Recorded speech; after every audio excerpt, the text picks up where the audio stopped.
The Indigo Disk DLC releases in just a few weeks, and last I checked, we've got some unfinished business. If you've completed the Teal Mask storyline, you'll recall they left us on a cliffhanger after we captured Ogerpon and defeated Kieran in an epic final battle.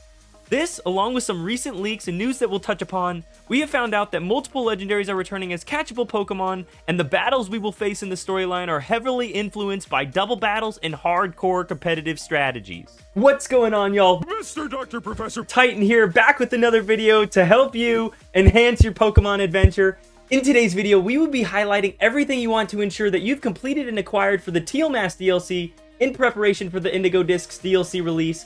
Along with that, we will be highlighting the top info that you'll want to ensure you know for the returning legendaries that have been newly leaked. And make sure you stick around to ensure we take out Kieran and anyone else in our path for this DLC. We will be highlighting the top tier Pokemon utilized for double battles statistically since the Teal Mask DLC came out, with legit back data from the Pokemon game. And if you would be so kind to subscribe to the channel, we're almost at 1,000 subscribers and I truly appreciate every single one of you. We're just gonna keep rocking and rolling, popping out new Pokemon guides every single week, along with other fun Pokemon content and TCG unboxings, so any support is always appreciated.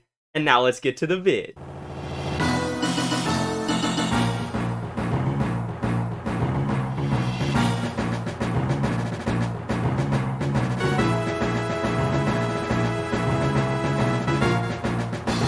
Alright y'all, first up, assuming you have completed the full storyline for the DLC already, we're really going to highlight things after that. You're going to want to make sure that you've acquired the Glimmering Charm. This thing is really clutch for after Tera raid battles, you'll end up getting more Tera Shards as your rewards. More specifically, I believe 5-star raids give you 10 extra Tera Shards, and 6-star raids give you 12 extra, so that's pretty clutch. All you need to do is complete the full Pokedex for the DLC. I know it sounds like a lot, but it's actually only 200 new Pokemon for the DLC.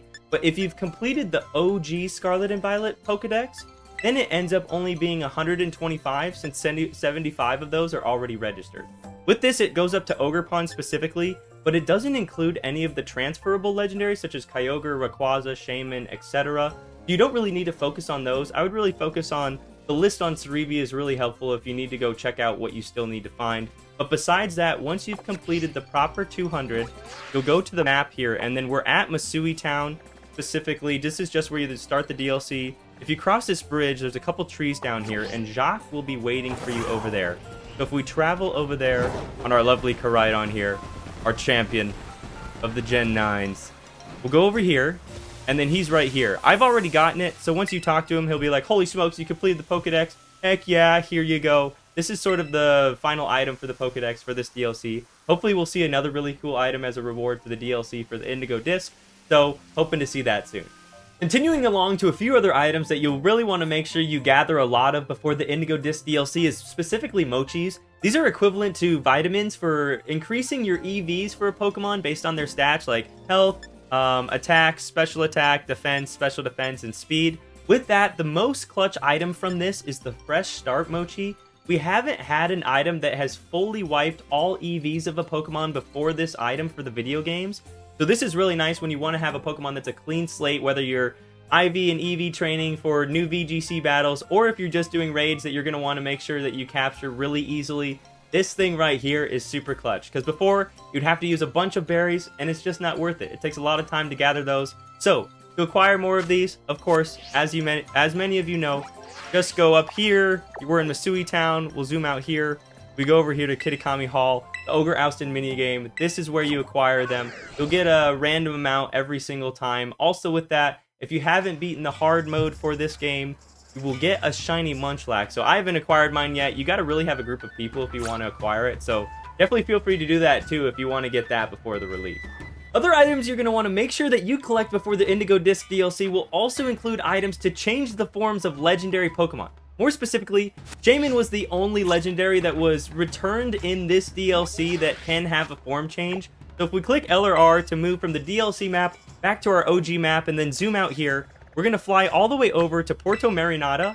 Once we're loaded in, we'll pop on over here, fly on down past West Province Area 2, back to the auctions that we were able to acquire the wallet back for our lovely water gym leader. So we'll fly over here, and then there's someone that says, "Oh, Gracidia, get it while you can."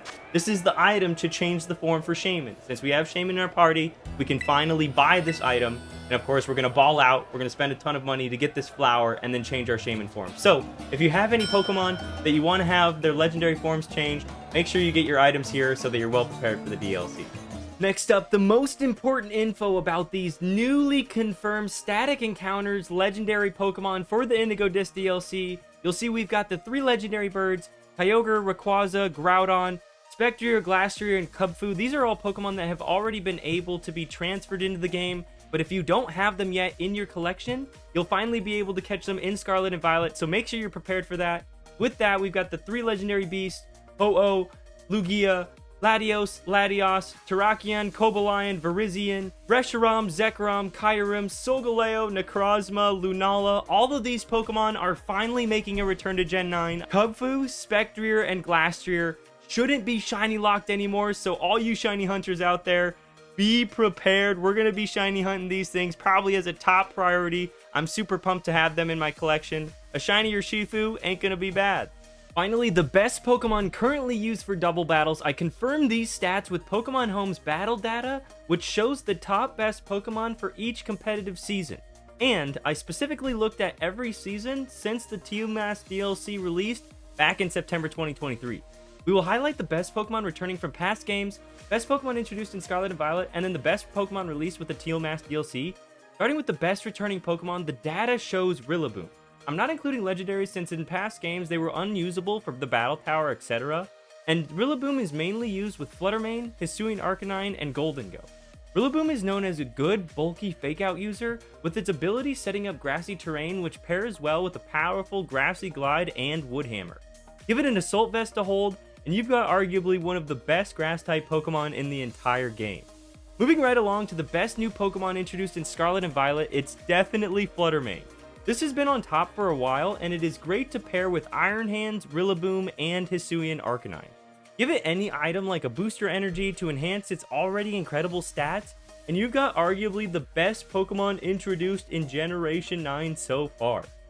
And okay, I'll break my rule of not mentioning a legendary Pokemon. If they do allow us to use legendaries, Rapid Striker Shifu and Tornadus will take you a long way, but the best Pokemon introduced in the Teal Mask DLC is definitely Ogerpon. This has been used in so many different ways since its release, and it pairs perfectly with Fluttermane, Rillaboom, and Iron Hand.